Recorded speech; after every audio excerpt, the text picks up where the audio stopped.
안녕하세요. 오늘 하루도 즐겁고 보람 가득한 평안한 날이 되기를 축원드립니다. 집안에서 기도를 할 때 어떤 몸가짐을 해야 되느냐, 어떤 마음가짐을 해야 되느냐, 이런 질문, 여기에 대해서 궁금해하는 분도 많이 있을 겁니다. 우리가 보통 무엇을 하자고 하면은 꼭 거기에 맞는 형식이 있을 것이다. 그죠? 의식이 있을 것이다. 이렇게 생각을 하기 때문에 흔히 나오는 질문입니다. 그런데 특별한 거 없다. 이렇게 말씀을 드리겠습니다. 그래서 기도를 할 때의 자세나 마음에서 제일 중요한 핵심은 무엇인가? 이것에 대해서 한번 살펴보겠습니다. 흔히 바른 몸매에서, 바른 자세에서 바른 정신이 나온다. 이렇게 해서 형식을 강조하는 사람도 있습니다. 일리는 있습니다. 몸가짐을 예밀 때 그 마음의 중심도 잡히기 때문입니다. 그렇지만은 꼭 그런 것은 아닙니다. 기도가 뭐예요? 부처님과 나와의 소통의 목적입니다. 그죠? 남들에게 엄숙하게 보이는 것, 경건하게 보이는 것이 목적이 아닙니다. 얼마나 부처님의 기준에 내가 합당한가, 이것이 기준입니다. 거기에 맞는 자세면 됩니다. 꼭 무릎을 꿇고 해야 된다. 또는 무릎을 꿇고 허리를 빳빳하게 세우는 장괴로 해야 된다. 장괴라 그러죠. 또는 결과부자를 하고 해야 된다. 방가부자를 하고 꼼짝 안 하고 움직이지 않고 해야 된다. 이렇게 말씀하시는 분들도 있는데 그렇지 않습니다. 그것이 편한 사람은 그렇게 하면 됩니다. 그런데 부처님에게로 집중을 하려는데 그러한 특정된 자세로 오래 있다가 보면은 몸에 고통이 옵니다.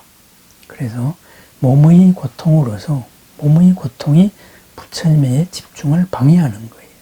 안 그래도 마음을 하나로 집중하고 있을 때는 수많은 업들이 막 끌어오르는데 몸의 고통까지 거기에 한 요인으로 작용을 한다면 그거 뭐가 좋습니까? 그것은 본과 말이, 근본과 그리고 가지가 뒤바뀐 겁니다. 전도된 것입니다. 그럼 기도 자세는 뭐냐? 한마디로 집중에 편리한 자세면 됩니다. 너무나 딱딱하지도 않고 너무나 느슨하지도 않고, 그죠? 본인한테 가장 맞는 자세. 몸에 장애가 있는 사람은 그 장애를 최소화할 수 있는 자세. 보통 사람들 같으면은 몸의 고통을 최소화할 수 있는 자세. 이런 자세로서 집중 외에, 부처님 외에, 기도 외에 다른 생각이 들지 않게 하는 자세면 된다. 이거죠. 물론 대중이 함께하는 절이나 아니면 어떤 모임에서는 대중의 분위기를 또 흐트리면 안 되겠지요. 그랬을 때에는 내가 대중의 분위기하고 대중의 자세하고 다른 자세를 취하겠다.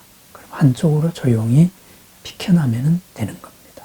그래서 기도 자세에는 정해진 자세가 없다. 이런 겁니다. 왜? 부처님은 어떤 자세를 요구한 거 아닙니다.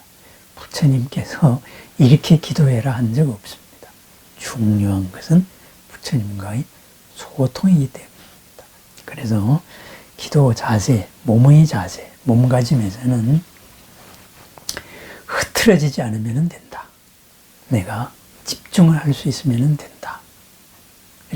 이런 마음가짐이면 됩니다. 그 다음에 마음가짐은 어떻게 하느냐. 제일 중요한 겁니다. 기도라는 게 부처님과의 소통이잖아요. 그러니까 첫 번째가 부처님에 대한 믿음이 있어야 됩니다. 부처님에 대한 믿음.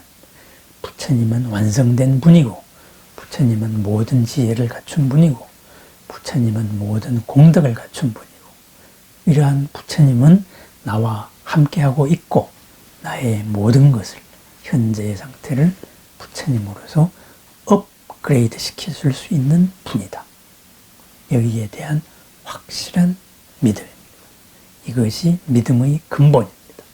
부처님이 그러하듯이 나 또한 그러하다. 이러한 부처님은 완성된 분, 나는 완성으로 가는 분, 이러한 믿음이 필요합니다. 이 믿음에서 그 다음의 두 번째 마음, 이것은 솔직한 마음입니다. 이것은 직심입니다. 곧은 마음입니다.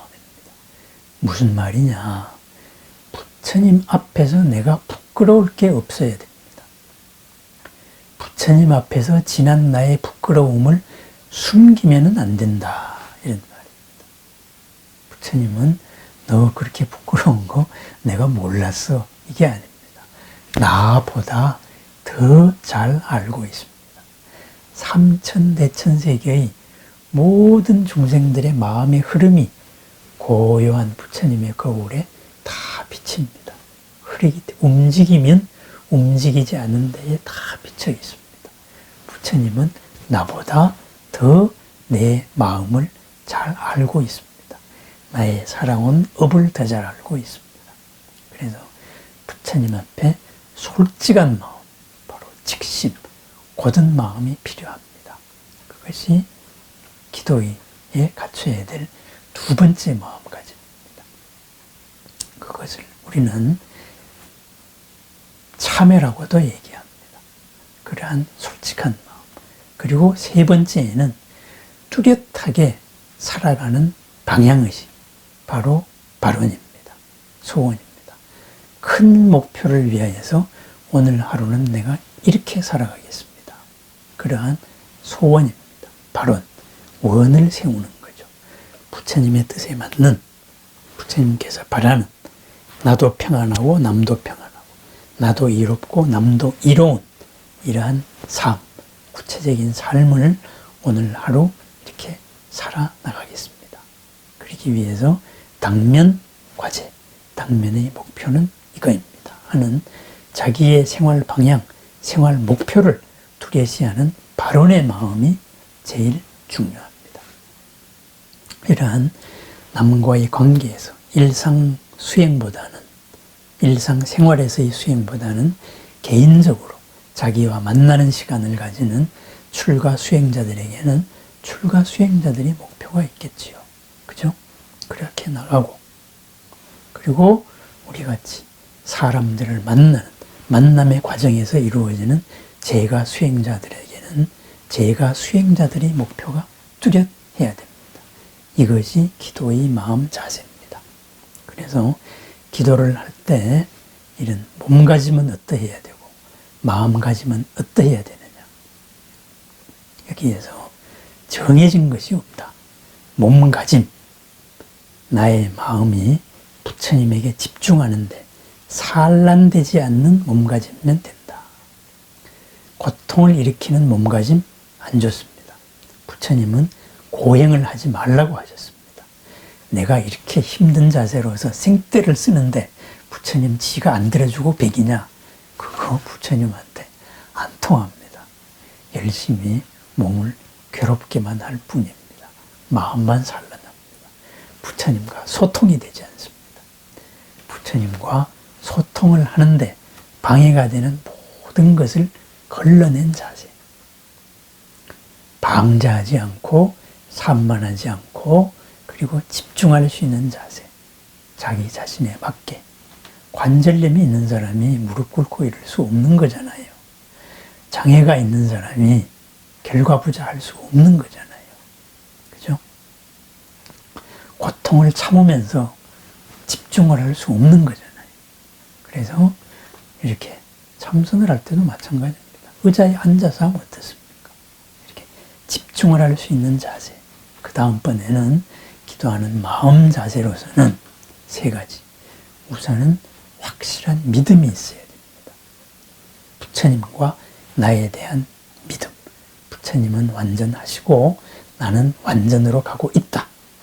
완전할 수 있다. 이러한 믿음이 필요하고, 두 번째는 직심.